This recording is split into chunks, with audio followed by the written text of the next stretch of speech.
Welkom bij de leiderschapspodcast van City Life Church. Dit is Leadership Talks. Hallo, opnieuw bij Leadership Talks. Dit is episode, dan moet ik even nadenken, waar zitten we ook alweer? Lydia zit hier naast me en die gaat het me vertellen. Nummer 23. Mijn dochter is degene die dit allemaal overziet elke keer. Hey, goed dat je weer kijkt of luistert. En ook deze keer weer in het Engels, want ik heb een gast bij me uit Noorwegen. Zoals je waarschijnlijk weet doen we dit elke vierde dinsdag van de maand. Every fourth Tuesday of the month. Welcome to Leadership Talks again. And today I have with me a pastor and leader from Norway. His name is Thomas. Welcome, Thomas. Thank you so much, Harold. Thomas, before we introduce you, this is the question that we always start with. Leadership is the problem, and leadership is the answer. What's your comment on this one? If Harold says it, it must be true. I agree. Well, it's actually John Maxwell who says that. Who are we to... But a bit more thoughts on this? Yeah, I remember, reading Maxwell, Everything Rise and Fall with Leadership, which is at least it's true when it falls. Sometimes it's leadership. But I think also leadership is the art of being able to give credit for things you know that you planted or succeeded in, to give credit to others, but also take the responsibility for mistakes others did, So yes, everything rise and fall with leadership, but in a way you're always, even as the leader is in the center, you will, it's actually a little bit like Christ-like leadership behavior, because I'm not saying that Christ is the model for leadership in everything, but what he did was that he took the blame of people, even though he was innocent. But on the day of, when we get to heaven, he will give us a reward for things that he did through us. And I think that's also a beautiful picture. It does rise and fall with leadership, but it's also, giving credit and taking responsibility. So who is Thomas? What are you doing in day-to-day life? In your leadership, I mean. Well, I guess that I am an energetic kind of person in a way. We use a lot of humor in our, leadership team, and the closer the team and the higher the level of leadership, the crazier the humor. Oh, really? Because we have. No, but we of course lead together and share life and have fun together. But of course, I really rely on the people around me. We have just together attended a seminar here, where we have been taught that the pastor does not have to be the rabbi, master, teacher, and know everything. And I really recognize that in our leadership. So I rely heavily on people who have strong giftings in other areas. And of course, we are stewarding a quite large building, actually a couple of buildings. Where is that? This is just outside Oslo, Norway. Norway, yeah. So I need people who have strong giftings in other areas where I don't have to be the expert. Can you tell us a bit more about that humor thing? I'm sure we're a bit curious here. That's the first time actually that somebody started with, one very important thing is having humor. And well, in the old days they said, in your leadership team, they said if you pray together, you stay together. But we discovered when you play together, you stay together. Okay. And then we can pray along the way. Yeah. But it's I don't know. I'm not sure if it's even a written value or a strategy. I just think that sometimes in church, because of tradition, maybe people sometimes have very high shoulders. Do you say that in English? Of course, we want there to be discipline and expectations. I'm not saying it's a playground. Church is what we are doing is really important. But sometimes the best starting point for being committed and disciplined is that you get rid of all the other anxiety and nervousness and fear. And sometimes being able to laugh together. And sometimes with my staff, I've done hidden camera, So they thought they were in for an interview, and it was so bad because I pressured them really hard, just asking these crazy questions, and they were getting more and more, and there was a hidden camera, and it was just for a Christmas show. But I had to stop just before I went too far, because otherwise they could go to a lawsuit or something. But actually in the end, it helped people to relax, and they understood, okay, I don't have to prove anything in this place. I don't have to show how big a leader I am. I don't have to show this is how skillful I am. This is how spiritual I am. You can come as you are. We can laugh, and then we work wholeheartedly and committed and seriously together. Beautiful. So beautiful. that's kind so of. So you have a church in Oslo. That's the main church, and different campuses around that. We just finished, as you mentioned, a course on being a coach. And you mentioned we don't have to be, what did you say, the master, teacher. The teacher, because we thought, well, Jesus is the perfect leadership model. But we were challenged a little bit in a few details. Can you tell a bit about that? Yeah, I thought it was really relevant and very good. So the idea often is that because Jesus was the rabbi and the teacher, 12 people followed him and they did everything he did and imitated him. Now, the teaching that we have heard here is, number one, none of the New Testament churches practice that particular model of 12 disciples, not in Jerusalem, not in Antioch, not in Corinth. None of the New Testament apostles applied that principle. And I think, of course, what we can share in this conversation is a very short piece of it. But I found it very helpful because in Christian circles, sometimes this whole idea of the rabbi and the student is very much from above and down. While what but what we learned today and yesterday was really good, that leadership is coming alongside and to, to coach and to help walk together and make the student, so to speak, do his own discoveries, not just having the master telling. Leadership, leading by asking questions. And I think you will find that in the New Testament also, and you find different leadership styles in the Bible. But what we heard in this leadership training these days is that, of course, in this modern day and age also, we need to find what tools are helping us. Helping us now. In the culture of today. Exactly. And of course, it all comes back to making God known and making the gospel known. But in leadership, what tools can we use, we are using these tools, cameras and the screen, and nobody needs to find that in the Bible to use it. Jesus didn't use a camera. Where is the camera in the Bible? Is that biblical? Exactly. And the same sometimes with leadership principles. You don't always have to find this very specific tool being used in the Bible. As long as it's it's the kingdom principles that are, the driving factor behind the tools. Because after all, what we do are only helpful tools, only things we use in our hands to make the message known to people. We've had a 1.5 day training. Yeah. Can you mention one or two things that really spoke to you, that helped you in your role as a leader and a coach? Oh, there was a lot of things. There was a lot of things. One or two. Well, one thing is to distinguish between people's talents and their giftings. I found that teaching very helpful.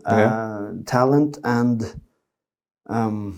what was the other word? The gifting. Yeah, talent and gifting. There was one third word also. Anyway, to understand that you might be a great singer, you might be a great technician.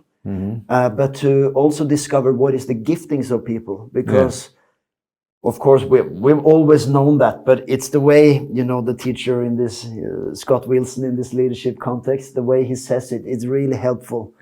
That we can become very single-minded or a little bit obsessed on the gift and on the talent. A musician or a technician or even preaching skills. And those are really important, and we want to develop that and help people develop their talent. Yeah. But what builds the church are the gifts of the, Spiritual the gifts, 21 gifts described in the New Testament. The spiritual gifts. Gifts of spiritual gift, but also gifts of administration, gifts of, there are both spiritual gifts and administrative gifts, 1 Corinthians 12 and Romans 12. And they are maybe 1 Corinthians 14 and Romans 14. They are in different ways maybe describing more practical gifts and then more spiritual gifts. And they both are important. So I would say those two chapters are really helpful in just understanding that those spiritual gifts they build the church in a way. It's the Holy Spirit working through people. It's the Holy Spirit working, through the gifts. But not necessarily, because when we say the Holy Spirit, people often think he works impulsively, like suddenly. I just feel the Holy Spirit is saying something. But the gifts of the Spirit is not like that, like it's this impulsive, sudden idea.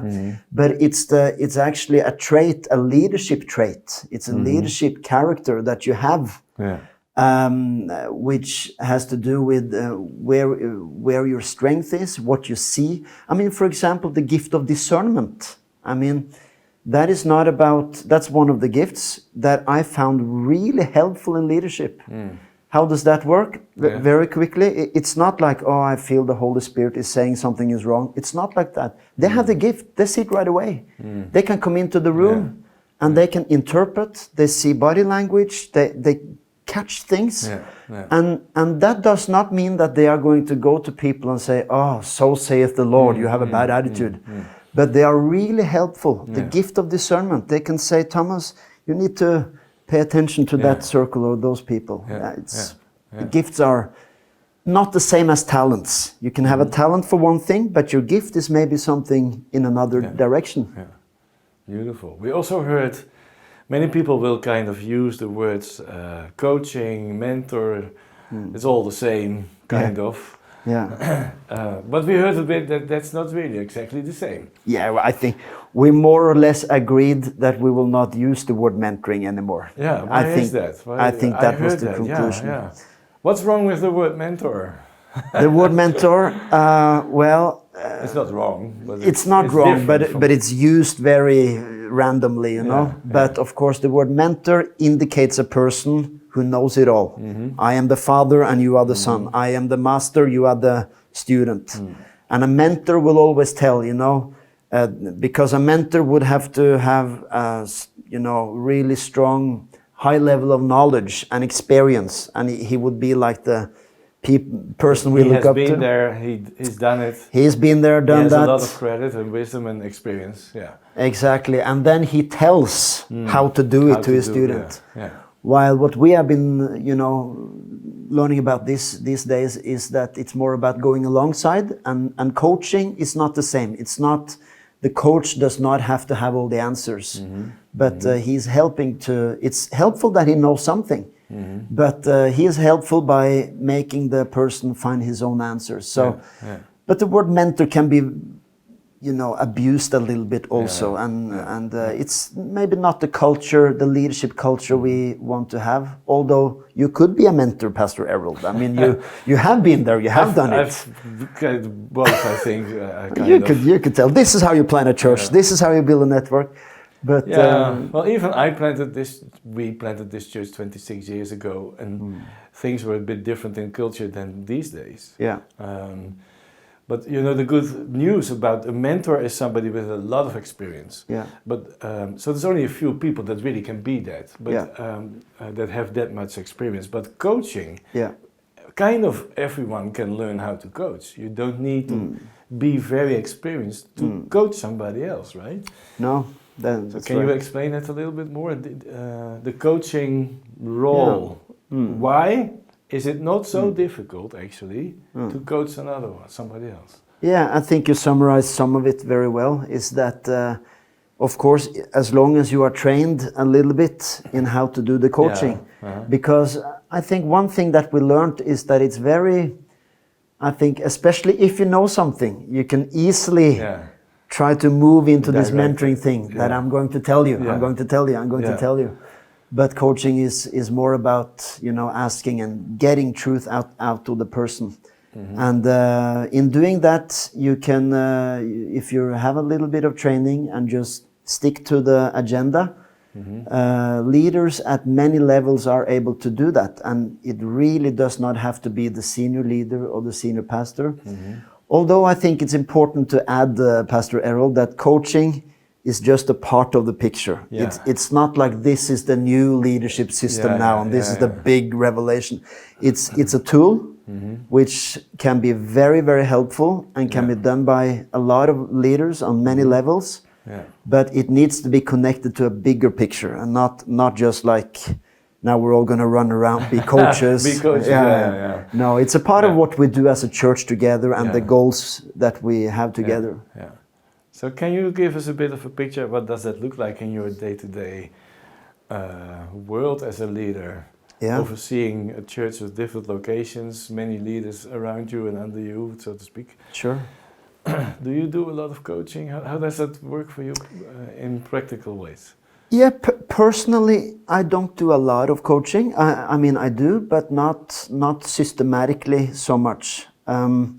I have we have 7 campuses in Norway and 1 in Mexico. That's another story. Oh yeah, in Mexico. That's right. I remember. Yeah, and to be honest, it's the campus that works the grows best.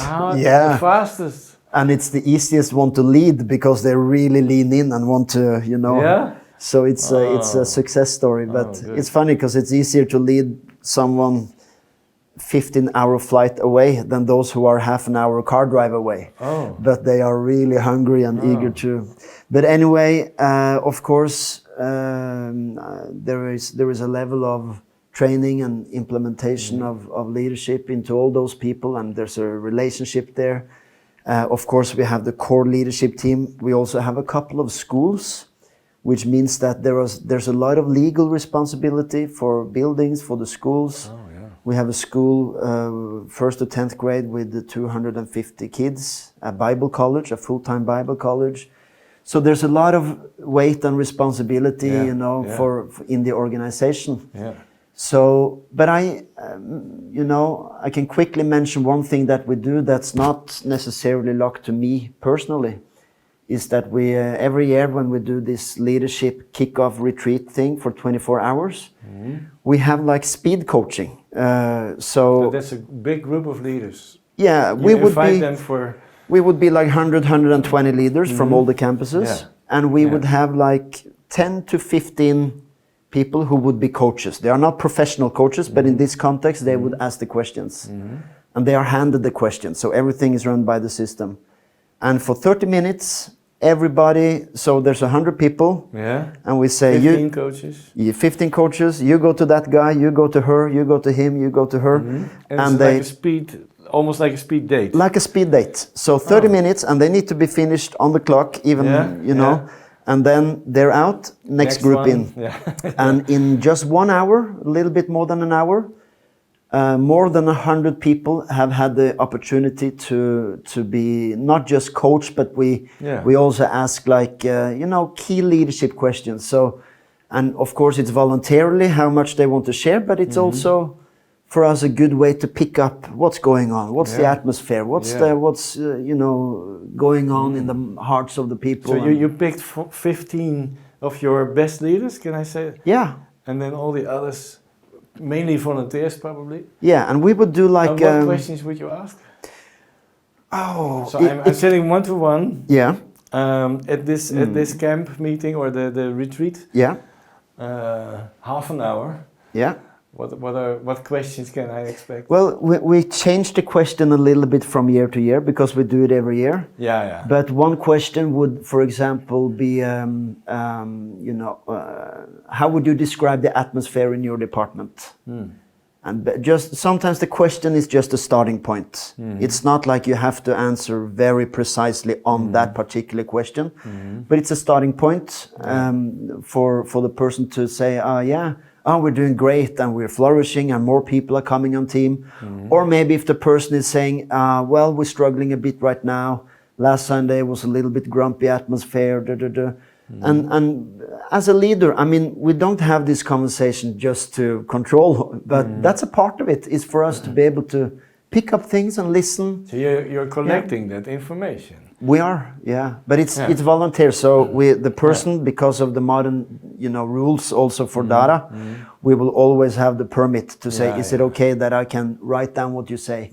And sometimes, I mean, if they want to say no, we have to, of course, adjust to that. But most people, they understand why we use this information. It's always to improve, and 99.999% of the conversations, people afterwards go, thank you for allowing me to share, and they feel that they are being taken seriously, and that even if there are some concerns, so one of the questions sometimes might be, are there any area of concern that you see in church life that you should address to the leadership? And I mean, people understand it's not about gossip, it's not about or their own bad attitudes, but sometimes things have come up that have been really helpful, just for us to be aware of, is that going on? Is that leader, maybe behaving one way towards us and a completely different way towards others?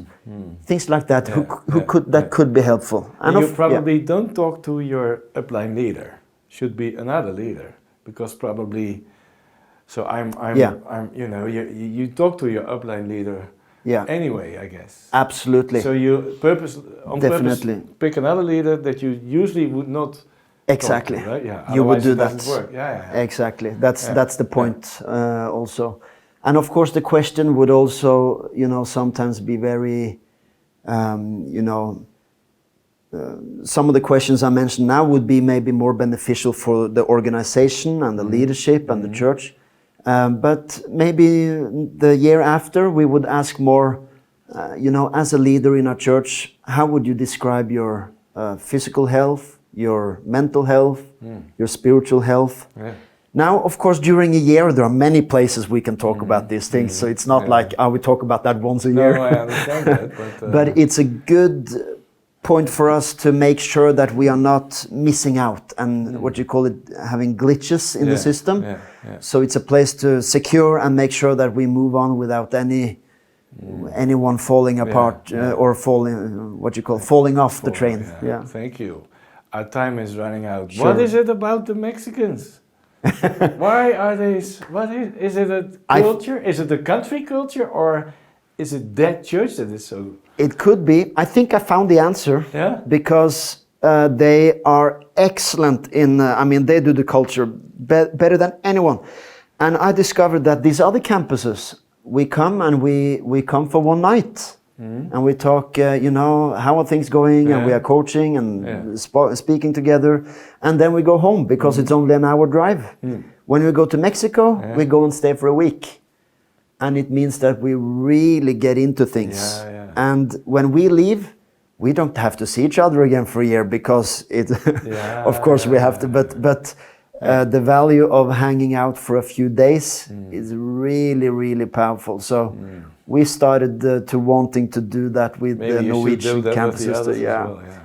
Hey, thank you for your time, Thomas. Thank you, Harold. It was very interesting what you were sharing about your leadership retreat camp. Sure. I'm sure some people will be interested in doing this. Thank you for coming. Thank you so much, Harold. Thank you for watching or listening. Ik ga weer even terug naar het Nederlands. Elke 4e dinsdag van de maand is er weer een nieuwe Leadership Talk. En praat ik met een van de gasten die we hier hebben. En we zijn heel blij dat we veel mensen ook uit het buitenland hebben die we kunnen interviewen en kunnen genieten van hun expertise. Dus dankjewel. Als je het leuk vindt, geef het door aan anderen. Maak het bekend. Laat het ons weten. En wat mij betreft dus weer tot over een maand. See you in a month's time.